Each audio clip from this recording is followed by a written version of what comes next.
What's up, guys? It's time for another matchup guide. We are remastering this one. This is one we've already done, but I want to do it again. This is going to be Fiora into Camille matchup guide remastered. So in this matchup, I really felt like this game was a really cool, like it was me versus the Camille, and I'm the one who got ganked and we were still able to win. But I also felt like there were some mistakes that I made that I could talk about that's really interesting as well. So runes, I mean, standard. It's Conquer, it's Presence of Mind, it's Haste, it's Last Stand, Bone Plating, Overgrowth. Really, the big thing here is looking at the Camille sums. So you're not really going to see Flash too often. You're usually going to see the Ignite Teleport. So it's something you got to be careful of, especially when you're playing Fiora, because that's what we need our healing. So we really want to keep track on that timer. In the early levels, we're most likely going to see Camille take W. And if you get hit by the outer fan of the W, it's going to heal her, it's going to slow you, and you're going to lose the trades, which we're actually going to do in these first few levels. Another huge timer that we have to watch for is this passive. The passive timer is extremely important. When you are playing against Camille, you are going to left click on the Camille and make sure that the champion card is in the top left corner and you can keep track of this cooldown. Getting into it, the big thing with our Q at the level 2 is we're kind of wanting to use our Q to dodge the fan. Actually, the fan comes out, we all know how the fan goes, this over here. As long as we don't get hit by the outer ring, it's fine. So we can use our Q to try to Q into it, try to hit a top vital, bottom vital, or something like that. And try to avoid getting hit by that second ring. But you'll notice that I'm going to get hit by it because when you get hit by it as well, you're getting slowed by 80% for 2 seconds. And that is going to lead to, you losing the trade, and then she gets HP back. So you'll notice in these early levels, I get hit by this a lot. This is very bad. Now I do get the level 2 advantage, but it doesn't really matter because I've lost so much HP. This is something that you can do, but I just want to show this really quick. So you're going to be using your parry. Your parry isn't going to always be used for a stun in this matchup. You can use it to avoid damage for sure, especially if she has like passive. You need to trade with that or with the W. Like if I would have taken this W right here, it would have been really bad. But something you need to keep in mind though, even though you parry it, you're still going to heal her. So she still heals the plus 36, even though I parried on the outer ring. So the damage is going to be quite minimal when you do that, but it does save you from losing some HP and then possibly having her go for the all-in. But I'm always trying to go. Now that's a perfect example there of what I mean with the W there, right? She uses the W, and then we're going to use our Q to avoid it while also dealing damage to her and then being able to reposition. So we're going to see her use her W here, and then we're going to Q forward into it. W, we're queuing into it so that we dodge it and we get the vital, and then we can regroup here. Now, anytime we get hit vitals, that's huge. I obviously get ganked here. This is a very early gank. We stay alive though. But I decide to stay. So I stay in this lane. I didn't even have a ward down. This is probably a little bit selfish, but I go for it anyways. You can also use your Q to dodge the W. You just don't want to get hit by that because once you get slowed, then it can lead to the all-in. So we want to avoid that at all costs. So in this situation, we still have kill potential if we can bait out the passive. So we're gonna watch this in full speed, and then we'll go back and talk about it. So and we're able to get first blood here. Now, keep in mind, the only reason I feel much more comfortable staying is because on the gank, she used her Ignite. But basically, this is how this goes. So, she has her passive. We need to wait for that to go away. So, she gets the auto attack, and now this passive is here. So, I really don't want to try to trade with her too much while she has this up, right? So, I'm taking that vital, and then I'm moving away. There's nothing I can really do when she has, her passive up. I can do a little bit of damage with my true damage from vitals, but most of my damage in the early stages of the game is just going to be AD, and it has to go through this armor shield, so I'm basically going to do nothing. Something to keep in mind, the way that Camille's E works is when Camille is flying, you can still auto attack. If she hooks to a wall, you can still auto attack her. It's like the same thing how Camille can Q2 and then E to this wall and get away. She's still auto attackable when she's in her E animation. So you'll notice that when she E's the wall, I go ahead and I go for this auto attack because she can't trade with me. She can't auto, she can't do anything, right? And then we can just go ahead and parry that. She has nowhere to go. She could miss it on purpose, which would have made it a lot harder. Also, just to make this more foolproof, by the way, what you could do is you could actually walk into her, and then she could not parry away. If you got a little bit closer, then she'd be stuck and she would have to take the stun. Luckily, this guy doesn't try to dodge. He could have E'd down, he could have E'd up, and it would have avoided. But this is a big mistake that he makes here. Now, obviously, like I said, you can make this perfect by just walking into it, and then she can't E up or down because you're standing right on top of her, so you get the parry that way. But we get it anyways, and now we have a little bit of a lead, which leads to us resetting since Wave is pushing back towards us. Both of us are going to use our teleports, and then it's just the same thing. We're going to try to be aggressive. We're going to try to dodge the W with our Qs going, up or down, trying to hit that vital. I'm also, something you notice here too, using my parry doesn't always have to be for a stun. Once again, in this situation where she walks up to me, I don't want her to get this grasp trade on me. I missed my Q, so it's on a bigger timer. I go ahead and I just parry her on her Q. So she uses Q, I just go ahead and parry it to avoid the damage because she does get increased movement speed when she Qs, so I can slow her and then get away from her Q2 damage. So just keep in mind, your parry doesn't always have to be for a stun in the laning phase. Your parry priority will change throughout the game. In the mid stage it will at least. But during this, I can kind of use it for the W, the outer ring of the W. I can use it for the Q just to slow so she can't get me on Q2. And I'm just looking for these trades where I'm slowly trying to whittle her down. Go for the vitals, get my HP back, take some good trades, and then avoid getting hit by the W2. The W2, or the outer ring of the W for Camille, that is her win condition. So we parry it again. That's her win condition. She has to hit that to win. As long as we're avoiding getting hit by that, we're going to come out on top on the trades, and which we're doing at the moment too. So just avoiding that W2. Lilia comes in and pushes my wave. I wish she didn't do that. That's all right, whatever. So now I'm forced to push, and then I think she ends up dying here. Yeah, she just kind of ints this. So we are in a bad position here. We do have a lead, but Camille got a free kill. So now Camille gets a freebie here. She gets a freeze. I'm going to just play with this Nocturne a bit, which has nothing to do with the matchup. But since this guy had a lead on my Lilia, I'm kind of just bothering him and harassing him and making him stay so that my Lilia can go ahead and do a full bot clear of the camps while I keep this guy here. And just avoid, like, yeah, this has nothing to do with the lane, but this is me just trying to be a good team player and keep this guy here. I stay in range of him so that he can Q me. And then I stay in range again so he can still Q me. And then by the time he gets back, he's now down in CS from my 0-2 Lilia. So getting back into the lane. So obviously she gets a lead here. She gets to hold the wave because of that. She is now up in gold. So we do want to be careful here. She doesn't have Ignite. We know that. We got to keep track of that timer. Anytime we have Ignite, we definitely want to ping it. Make sure that we do so that we can keep track of the 180 seconds that it has. But big thing here, whenever you see Camille walking towards the wall, just always have your finger on the W ready to go. So typically she's going to try to do this when she has her Q2 available. That's going to be the most often time, or the most standard time for her to try to go for the E. But when she's close to the wall, it's a lot faster. So if you just have your trigger finger ready to go on the W, you should be able to stun this every time, which will lead to a winning trade. You know, even through the passive, we still get a decent trade. And we have enough slows in our kit with our E2 or our E1 and our parry that we can typically create a melee gap. And this is kind of standard with Fiora into melee champions. And also, even there, by the way, even there, W is her win con. She has to hit that W. So even though this might put me in a weird spot, I'm queuing forward because I had no way to queue up or down. So in this situation where I kind of get stuck, where I can't move, I'm just going to go ahead and queue forward. So she uses that. I didn't really have a way to go, so I just queue through it and avoid the damage. And now I think this guy ints again, by the way. This is actually a pretty good play for me, but this is just putting us even further behind, but it's okay because we end up playing this lane really well and we make it work. Go ahead and stun that, get over the wall before the Nami bubble hits, and we're still alive.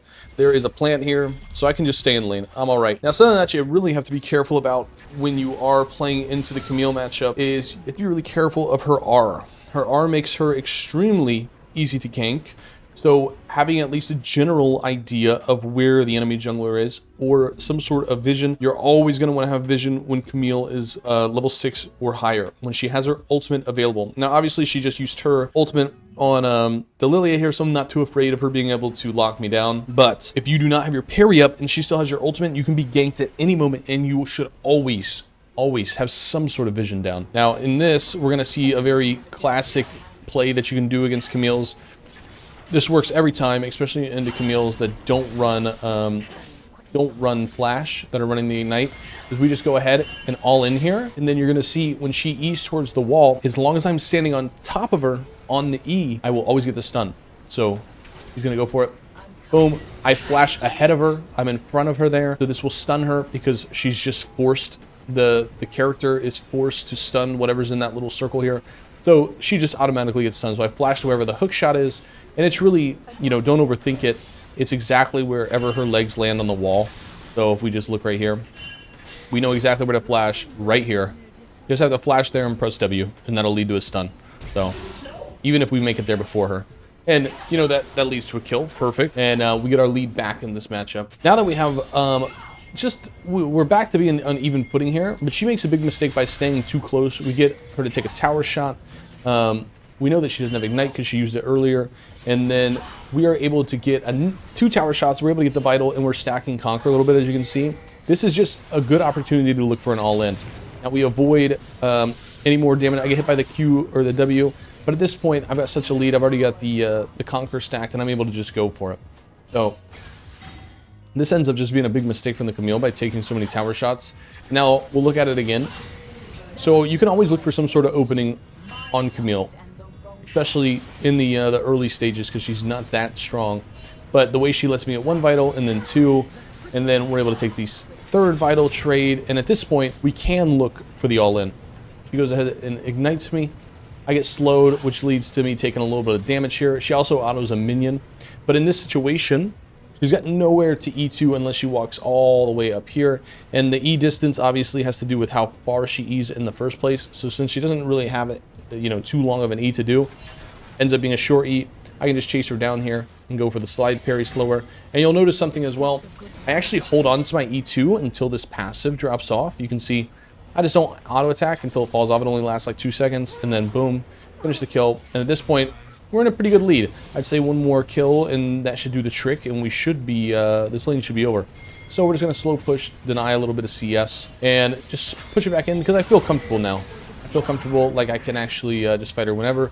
Now we're going to reset, spend our money, and get back to lane, and we're going to look for that final kill. That would be the dagger in the coffin.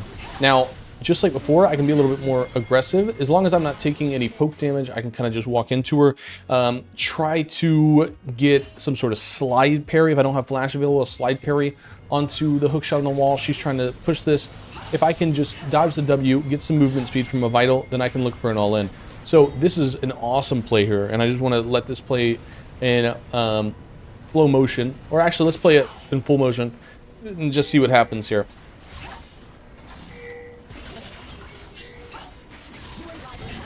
And now this is literally, this is a masterclass perfection. This was a actual checkmate play, and I want to talk about it now on why this works. So obviously I do have gold advantage here. It's not much, but it's like a long sword. But we're keeping that pressure on her. I'm getting my Conquer stacked up. And now what am I doing here?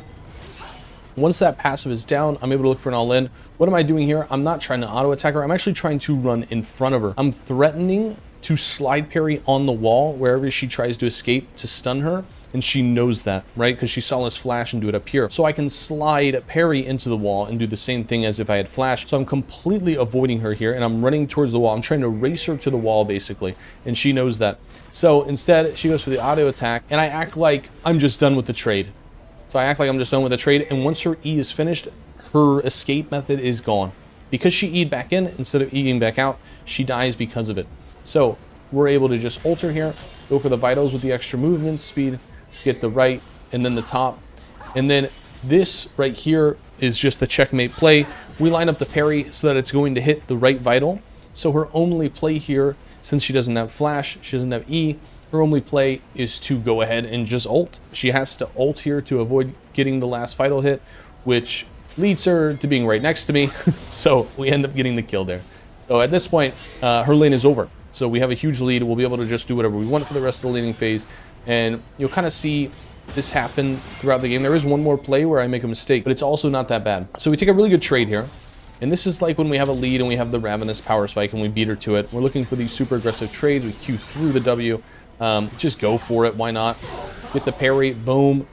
Might have to take a tower shot for that trade, but that's all right. Maybe could have finished that kill with one more Q, honestly.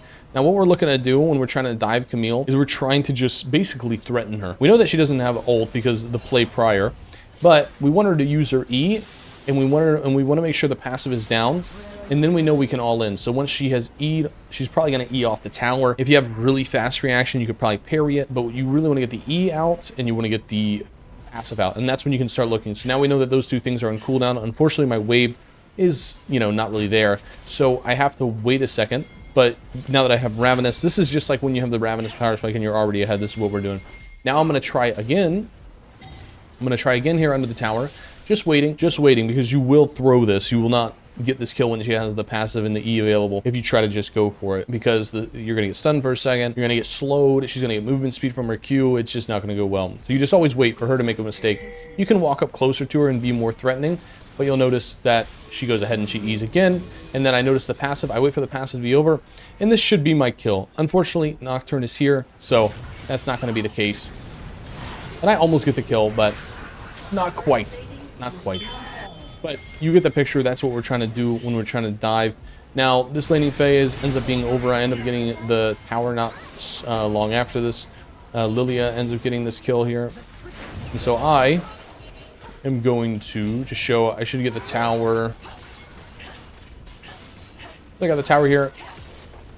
And then I get a little bit greedy and I try to push, and then this is something I want to talk about. So now that I have this lead and I have the tower gone, you have to respect the Camille. So this is me basically just inting here. I should never do this. I should never try to play like this into the Camille. So this is a big mistake. And this is what you have to watch out for in the middle and late stages of the game, is understanding that she can always lock you down with her ult. And you kind of want to save your parry for ult. If you have to get hit by the E, that's fine, but you cannot get ulted. She has a huge gap closer with her E, and her R is just enough to lock you down, just long enough for the teammates to show up. 2.5 seconds is a very long time. 2.5 seconds is a very long time, and it actually lasts longer and longer as she levels up. So when we're talking about level 16 Camille, you're stuck on her ult for 4 seconds, so it's super important to be able to parry the ulti, because 4 seconds is a very long time, and the enemy is going to show up and they're going to shut you down, and this 1 in 5 Camille will 110% come back into the game because of how hard this champion scales. So you have to respect that. And so this is the mistake that I make. Even though I have a lead, I think that, oh, I'm just going to push this wave and maybe try to trade with the Camille when she shows up, even though Lucian's here. And we'll see why this is just such a bad play. I got hit by the W2, so she gets a nice trade with the passive. And then I try to Q in, I get ulted, and now I have no way out. I have no way out, and now they're going to get the kill on me. And I lose my flash. That's awful. That's awful. So, obviously, I only made the mistake once this game, and I started respecting her after that. And I was really just... playing to win at that point, and split pushing, trying to avoid allowing the Camille to go for anything like that. Now, obviously, if Camille is pushed up further on my side, I can go for those plays, but I really do not want to allow her to ult me. So throughout this game, you'll just notice that I'm split pushing, really, not trying to be too aggressive. I don't want this Camille to come back. I've seen it one too many times. Just trying to follow Nocturne around, get some kills, get the towers, and not let Camille come back into this game. So that's kind of the whole thing, really. We're just splitting it out now. We're just splitting it out now, trying to make sure that we know where people are, using our vision to our advantage, like on the minimap, and only pushing as far as our team will allow us, or as far as our vision goes, our wards go. And it's just something that we have to respect. We need to know where she is, because her lockdown ability is insanely OP, her ultimate is, and she will come back into the game. And all of a sudden, if you let her kill you in a side lane 2 or 3 times, you are going to be absolutely shocked by how much damage her Q2 does and how you start losing the 1v1. So just because you have the lead, it does mean that you need to respect it, but you also want to try and keep your lead snowballing and try to end the game as fast as possible. Now, when it comes to items, kind of ignore this. This is just a build I've been going Assassin Fiora with the Ravenous Hubris and Cyclosword. I think it's super OP, but I wouldn't say, you know, build this into Camille. You can just go the standard build, like Ravenous Triforce Hullbreaker. You could go the Assassin build if you wanted to, but the big thing is just, you know, the Ravenous, then getting some sort of split push or damage items second, and then you can start thinking about defenses. You know, Death Stance is also a good option after Triforce, so on and so forth when it comes to the build. But that's the whole game there, boys. That's how we get the win. Boom. And that's how you play against Camille. Even though we were 6-3 and 5, we completely put the Camille out of the game, even though she got multiple ganks from the Nocturne. And that's the video, guys. Thank you so much for watching. I hope you enjoyed the video. Hope this helps you out in your next Camille matchup. Till next time, guys. Peace. Love. Bye-bye.